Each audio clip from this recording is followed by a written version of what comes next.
আসসালামু আলাইকুম। এখন দেখবেন সংবাদ শিরোনাম। ঢাকা সিলেট মহাসড়কের ব্রাহ্মণবাড়িয়া অংশে যানজটের ভোগান্তি চরমে। উন্নয়ন কাজ পরিদর্শনে গিয়ে বিড়ম্বনায় খোদ সড়ক পরিবহন উপদেষ্টা। জোয়ারের পানিতে খুলনায় ঢাকি নদীর বাঁধে ভাঙন, প্লাবিত দাকপের ৬টি গ্রাম। ঘর ছেড়ে উঁচু স্থানে ভুক্তভোগীদের আশ্রয়। কুড়িগ্রামে নদীর ঢেউয়ের সাথে ভেসে আসা গাছের গুঁড়ি সংগ্রহের হিড়িক। নেপাল ভারতে বন্যা আর ভূমিধসেই এই পরিস্থিতি বলছেন গবেষকরা। মাছ শিকারের নিষেধাজ্ঞা অমান্যের অভিযোগে ৪২ জেলে আটক, সরকারি সহায়তা না পাওয়ায় ভোলায় মৎস্যজীবীদের অসহায় অবস্থা। গাইবান্ধার সুন্দরগঞ্জে উদ্বেগজনক হারে ছড়াচ্ছে অ্যানথ্রাক্স। ২ সপ্তাহে চিকিৎসা নিলেন ২০ জন। আক্রান্ত গবাদি পশু জবাই না করার পরামর্শ। এতক্ষণ দেখছিলেন সংবাদ শিরোনাম, এখন দেখবেন বিস্তারিত। উপদেষ্টা আসবেন, পরিদর্শন করবেন উন্নয়ন কাজ। তাই গেল দুদিন ধরেই ঢাকা সিলেট মহাসড়কের খানাখন্দ ভরাট করে কর্তৃপক্ষ। যানজট এড়াতে ছিল বাড়তি নজরদারিও। তবুও শেষ রক্ষা হলো না। ব্রাহ্মণবাড়িয়া অংশে তীব্র যানজটের নাকাল হলেন খোদ সড়ক ও পরিবহন উপদেষ্টা ফাউজুল কবির খান। ঘণ্টাখানেক গাড়ি বহরে আটকে থাকার পর বাধ্য হয়েই মোটরসাইকেলে চড়ে পরিদর্শন স্থলে পৌঁছান সড়ক উপদেষ্টা। ঢাকা সিলেট মহাসড়কের আশুগঞ্জ অংশ। মহাসড়কের দুই পাশে ঘন্টার পর ঘন্টা দাঁড়িয়ে শত শত যানবাহন। দীর্ঘ সেই সারিতে রয়েছে উপদেষ্টার গাড়ি বহরও। যানজটে আটকা পড়েন স্বয়ং সড়ক ও পরিবহন উপদেষ্টা ফাউজুল কবির খান। আশুগঞ্জ গোলচত্বর থেকে সরাইল বিশ্বরোড পর্যন্ত ১২ কিলোমিটার সড়কে এমন যানজট চলাচলকারীদের নিত্যসঙ্গী। মহাসড়কের বেশিরভাগ অংশ জুড়েই খানাখন্দ, তাই যাত্রাপথে দিনের অর্ধেক সময় কাটে তীব্র যানজটে। সাধারণ মানুষের সেই ভোগান্তি এবার নিজ চোখেই দেখলেন উপদেষ্টা। 2 দিন ধরে বলেছি, কালকে 10টা বাজে গাড়ি ছাড়ছে, এখন এই বন্ধ জামেই আছে। 6টাতে 10:30 পর্যন্ত এই পর্যন্ত জ্যাম, মাত্র একটু আইলাম। ব্রাহ্মণবাড়িয়া বিশ্ব রোড পার হইতে যে 8 থেকে 10 ঘন্টা সময় লাগতেছে, যে আমাদের সময়ের অপচয় হইতেছে, মানুষেরও দুর্ভোগ সৃষ্টি হইতেছে। মানুষ গাড়ির থেকে নেমে ঘন্টার পর ঘন্টা বসে দেখতে হয়ে লাস্টে পায়ে হেঁটে চলাচল করছে। কালকে রাত 12টা থেকে এই পর্যন্ত আমরা সিলেটের উদ্দেশ্যে রওনা হয়েছি, বাট এখন পর্যন্ত আমরা বিশ্ব রোডের মুখে, ব্রাহ্মণবাড়িয়ার মুখে পৌঁছাতে পারিনি। পূর্ব নির্ধারিত কর্মসূচি অনুযায়ী ঢাকা সিলেট মহাসড়কের আশুগঞ্জ সরাইল অংশ পরিদর্শনে যান উপদেষ্টা ফাউজুল কবির। কিন্তু ভয়াবহ যানজটে আটকে থাকার পর গাড়ি থেকে নামতে বাধ্য হন তিনি। এরপর উঠে পড়েন মোটরসাইকেলে। ট্রাফিক আইন ভেঙে উল্টো পথেই পৌঁছান পরিদর্শন স্থলে।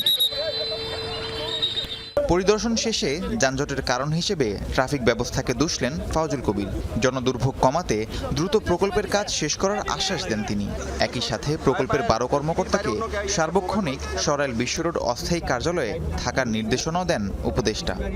ইমিডিয়েট যে কষ্ট মানুষের, সেটা লাঘব করতে হলে একটা হচ্ছে যে এখানে ট্রাফিক ম্যানেজমেন্ট খুবই বাজে। মানে যেখানে যা করা দরকার, হাইওয়ে পুলিশের যে দায়িত্ব পালন করা দরকার, সেটা সেই দায়িত্ব পালন হচ্ছে না, এবং এটা একটা সায়েন্টিফিক মেথডে করতে হবে। এখন তো সবাই যেতে চেষ্টা করছে, এই দিক থেকে যেতে, এই দিক থেকে যেতে, কেউ যেতে পারতেছে না। তো এখন হচ্ছে একটা শৃঙ্খলার মধ্যে যাতে যায়। খুলনার দাকপে ঢাকি নদীর বাঁধ ভেঙে প্লাবিত হচ্ছে অন্তত ৬টি গ্রাম। তলিয়ে গেছে হাজারো বিঘা আমন ধানের ক্ষেত। স্থানীয়রা জানায়, মঙ্গলবার রাতে তিলডাঙ্গা ইউনিয়নের বটবুনিয়া বাজারের কাছে জোয়ারের পানিতে ঢাকি নদীর বাঁধে ভাঙন দেখা দেয়। পানি ঢুকতে থাকে লোকালয়ে। প্লাবিত হয় একের পর এক গ্রাম। বাঁধ মেরামত না হওয়ায় আজ দুপুরেও জোয়ারের পানি ঢুকে লোকালয়ে। পানির তোড়ে ক্ষতিগ্রস্ত হয়েছে বাড়িঘর। চরম ভোগান্তি পোহাতে হচ্ছে বাসিন্দাদের। হঠাৎ এমন দুর্ভোগে ঘর ছেড়ে অনেকে আশ্রয় নিয়েছেন অন্যত্র। জোয়ারের পানিতে হাজারো বিঘা আমন ধানের ক্ষেত তলিয়ে যাওয়ার পাশাপাশি ভেসে গেছে অর্ধশতাধিক ঘের ও পুকুরের মাছ। দ্রুত বাঁধ মেরামত না হলে আরও অনেক গ্রাম প্লাবিত হওয়ার আশঙ্কা করছে স্থানীয়রা। নদীর স্রোতের সাথে ভেসে আসছে বিপুল পরিমাণ গাছের গুঁড়ি। মহা সমারোহে সেসব সংগ্রহ করছেন নদী তীরের মানুষ। সম্প্রতি এমন কিছু ভিডিও ছড়িয়েছে সামাজিক যোগাযোগ মাধ্যমে। কুড়িগ্রামে ব্রহ্মপুত্র, দুধকুমার ও কালজানি নদীতে ঢেউয়ের সাথে ভেসে এসেছে বিভিন্ন প্রজাতির এসব গাছের গুঁড়ি। গবেষকরা বলছেন, নেপাল ও ভারতে বন্যা এবং ভূমিধসের কারণে সেখান থেকে ভেসে আসতে পারে গাছগুলো। জলের সাথে ভেসে আসছে হাজারো গাছের গুঁড়ি। অবস্থা এমন যে গাছের কারণে নদীর পানি দেখা দেয়, অনেকটা সিনেমার দৃশ্যের মতোই। সম্প্রতি এমন কয়েকটি ভিডিও নিয়ে সামাজিক যোগাযোগ মাধ্যমে তোলপাড় চলছে। সেখানে দেখা যায় নদীর সাথে ভেসে আসা গাছগুলো সংগ্রহ করছেন অনেকে। ঘটনার সত্যতা যাচাইয়ে কুড়িগ্রামের ভুরুঙ্গামারি নাগেশ্বরী এলাকায় দেখা যায় নদী তীরে স্তূপ করে রাখা হয়েছে বিভিন্ন আকারের গাছের গুঁড়ি। এখনও অনেকে নদী থেকে তুলে আনছেন গুঁড়ি ও গাছগুলো। মহাসমারোহে চলছে সেসব তুলে নেয়ার কর্মযজ্ঞ। 22 দিনের মাছ শিকারের নিষেধাজ্ঞা অমান্যের অভিযোগে পটুয়াখালী, রাজবাড়ী ও ভোলায় 42 জেলেকে আটক করা হয়েছে। ভোরে পটুয়াখালীর বাউফলে মৎস্য অধিদপ্তরের অভিযানে তেঁতুলিয়া নদীর বিভিন্ন পয়েন্ট থেকে 10 জেলেকে আটক করা হয়। এ সময় ভ্রাম্যমাণ আদালত জেলেদের প্রত্যেককে 15 দিন বিনাশ্রম কারাদণ্ড প্রদান করে।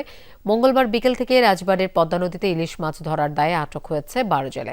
মামলা হয়েছে 9 জনের বিরুদ্ধে। এ সময় 3 জনকে 20,000 টাকা অর্থদণ্ড দেওয়া হয়।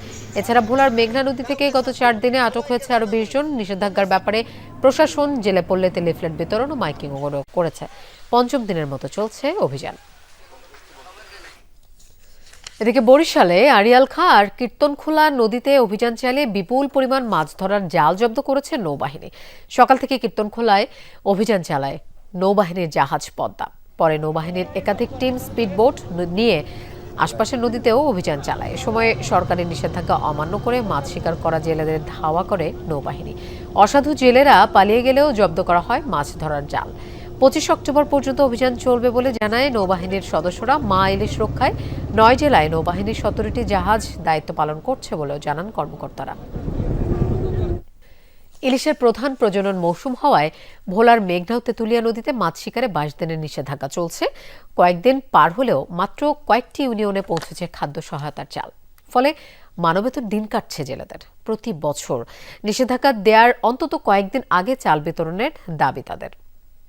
ভোলার মেঘনা ও তেঁতুলিয়া নদীতে কদিন আগেও জাল ও নৌকা নিয়ে চষে বেড়াতো জেলেরা। তবে এখন নদী পুরোটাই ফাঁকা। ইলিশের প্রধান প্রজনন মৌসুম হওয়ায় চলছে মাছ শিকারে 22 দিনের নিষেধাজ্ঞা। তাই সময়টা ভালো কাটছে না জেলেদের। নিষেধাজ্ঞার সময় এবছরও জেলেদের জন্য বরাদ্দ হয়েছে খাদ্য সহায়তার চাল। প্রায় 1.5 লাখ জেলে পাবেন 25 কেজি করে চাল। কিন্তু নিষেধাজ্ঞার কয়েকদিন পার হলেও বেশিরভাগ জেলের ভাগ্যেই জোটেনি সরকারি সহায়তা।